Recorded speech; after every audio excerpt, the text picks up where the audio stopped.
time. Coach, today we got 3 topics that we're going to be talking about today. Number 1, do you agree with Charles Barkley because he put all of the blame on Anthony Davis? I'm here to tell you, hell no. The blame deserves to go to Coach Vogel, and I'm going to explain why. I got about 6 reasons. Number 2, we're going to be talking about Dame Lillard and Ben Simmons. Is this a good pairing? Why hasn't Dame Lillard left Portland? Is it all about the money? Because he is eligible for an extension. And then we're going to close out the show with number 3, being Steph Curry. Is he top 10 all time? Now, before we get into the video, I need you guys to do me a huge favor. Like, subscribe, and share this video like an assist, because here we are talking basketball. So you're going to get highlights, game analysis, and most importantly, we're going to cover the biggest headlines in the world of basketball. So without further ado, let's get straight into the video. Number 1, Charles Barkley. Charles Barkley first was extremely animated and frustrated with the fact that Lakers and Laker fans are blaming Coach Vogel for the Lakers' struggles.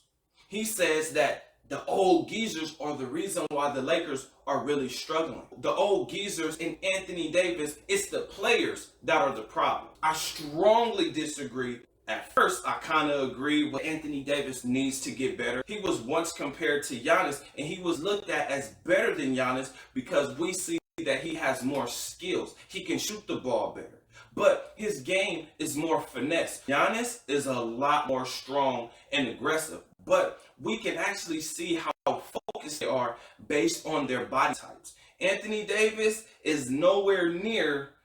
Anthony Davis is not as in shape as Giannis Antetokounmpo, as it shows you how much work is being put into their bodies, conditioning, eating, making sure that they're ready to play.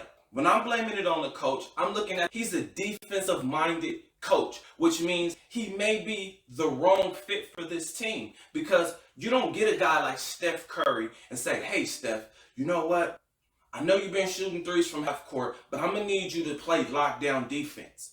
That doesn't work. You have to make adjustments based on the players that you have. You have 6 Hall of Famers on this team, plus some guys who have made a name for themselves. Also, when it comes to rotations, putting the right guys in together, why did it take so long to figure out that Dwight Howard, a former defensive player of the year, why did you just figure out he should be starting over DeAndre Jordan? LeBron James has missed over half the season so far with injury and suspensions.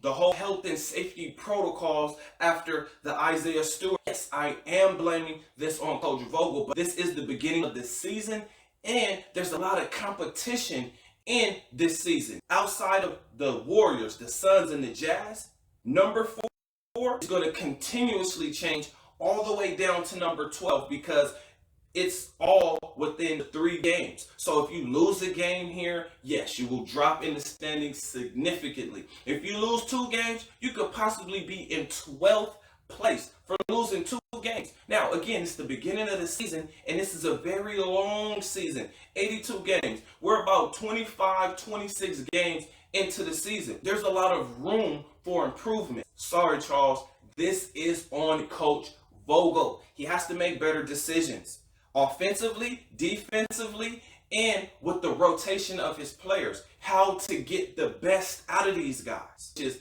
Ben Simmons and Damian Lillard. Is Damian Lillard staying there for the extension? Is he really there to help support Coach Chauncey Billups? He also said that he wanted to play with Ben Simmons. Now, I'm not sure how Portland would get Ben Simmons, because I don't think that the Sixers want anything that the Trailblazers have except for Dame himself. So Dame and Ben Simmons playing together is more fantasy, but it could work based on how these 2 players play. Ben Simmons, who loves to facilitate, and then you have Damian Lillard, a guy who loves to score, but you're not going to get much defense from him. So can these 2 play together? Yes. How far can they go?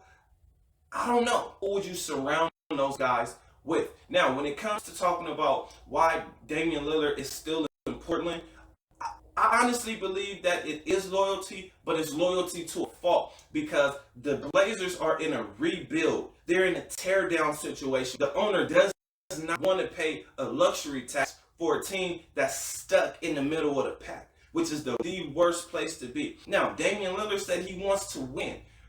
You're not going to win if that team is rebuilding, because that means they have to get rid of guys. There's going to be a lot of young players because they're looking to start over. You're much closer to the end of your career than you are at the beginning based on your age. He's about 30 or 31 years old. So that means he has about 3 to 4 years left. Now, when I say 3 to 4 years left, I'm talking about years where he could potentially be the guy. He's not going to be the same guy because Father Time is undefeated. Dang, you should go ahead and leave Portland because of your loyalty. The Blazers, they could get much more for you right now than they would in about 2 or 3 seasons. Go ahead and make that trade demand. Ben Simmons' situation is still being handled the wrong way. I'm not quite sure that the Sixers actually want to trade Ben Simmons. I feel like they're sticking it to him and making him have to say, you know what, if I want to play basketball, I have to come back and play for the Sixers. That is going to prove to be a huge mistake because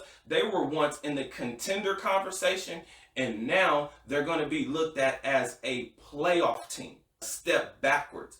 Are they really willing to take that after the process? Dame Lillard and Ben Simmons, I feel like that's more of a fantasy. I don't think those two are going to play together simply because Portland does not have what the Sixers are looking for, which is a superstar. If they make that trade, the trade will be Dame for Ben, not Ben for CJ, Nurkic, and Powell. To the final topic, which is Steph Curry. Is he top 10 all time? I'm going to go ahead and say yes. And the reason why is because he is revolutionary. I saw them talking about this first take with Stephen A. Smith and Jay Williams. I agree much more with Jason Williams because Steph Curry has changed the game. He is the only guy who could pump fake from half court and pull up for an open three-point shot. There's no other players doing that in the NBA. Well, outside of Trae Young and Damian Lillard, this three-point record, all-time record, if he doesn't get injured, God willing, he's going to shatter that record. Steph Curry should be able to play at this level for at least 2 to 3 more years. And if he's doing this now, in 2 to 3 more years, that record is going to be ridiculous. Nobody's going to be able to touch him. Other few things that let you know that he is top 10 all time. He had a 73-9 record. He won the MVP back-to-back. He has 3 NBA championships.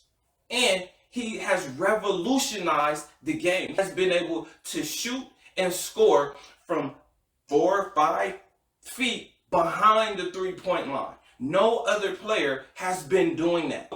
With all of this being said, I want to know, do you guys agree with anything that I said? The next video, I'm going to be talking about Luka Doncic and Zion Williamson because I'm a little bit disappointed in both of these guys. Zion Williamson being over 310 pounds and Luka Doncic, when is he going to get it together? When is he going to show us that he's focused on playing basketball? Because when we look at his body type, he's not focused. But that's for next video. If there's any comments, put them under this video. Also, make sure you guys like this video. Follow me on TikTok, Instagram at PMIC1031. And I'll see you guys on the next video. Peace.